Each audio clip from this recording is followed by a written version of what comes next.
শতাব্দীর মধ্যে সবচেয়ে ভয়াবহ ভূমিকম্পে লণ্ডভণ্ড কলম্বিয়া। ভূমিকম্পের তৃতীয় দিনেও থামেনি উদ্ধার অভিযান। ধ্বংসস্তূপের নিচে এখনও জীবিতদের সন্ধান চলছে। এরই মধ্যে প্রাণহানির সংখ্যা 250 ছাড়িয়েছে। নিহতদের সম্মানে দেশটিতে ঘোষণা করা হয়েছে 3 দিনের রাষ্ট্রীয় শোক। সরকার জানায়, সরকারি ভবন ও বিশ্বের বিভিন্ন দেশে থাকা কলম্বিয়ার দূতাবাসে জাতীয় পতাকা অর্ধনমিত রাখা হবে। গত সোমবারের 7.4 মাত্রার ভূমিকম্পটি ছিল 1 শতাব্দীর মধ্যে দেশটিতে আঘাত হানা সবচেয়ে শক্তিশালী ভূমিকম্প। এতে পশ্চিম কলম্বিয়ার বহু ভবন ও সড়ক ক্ষতিগ্রস্ত হয়েছে।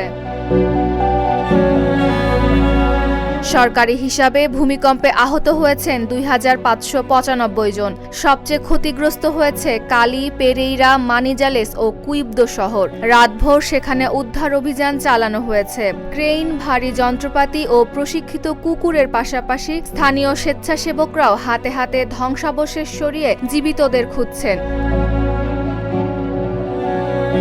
ভূমিকম্পে স্বাস্থ্য ব্যবস্থাতেও বড় চাপ তৈরি হয়েছে। কালি শহরের একটি হাসপাতালের অংশ ধসে পড়ায় অনেক রোগীকে বাইরে সরিয়ে চিকিৎসা দিতে হয়েছে।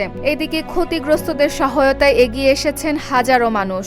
খাদ্য, পানি ও রক্ত দিয়ে তারা পাশে দাঁড়িয়েছেন। দেশটির সরকার জরুরি অবস্থা ঘোষণা করে গৃহহীন পরিবারগুলোকে সহায়তার আশ্বাস দিয়েছে। Desk report, Dhaka post.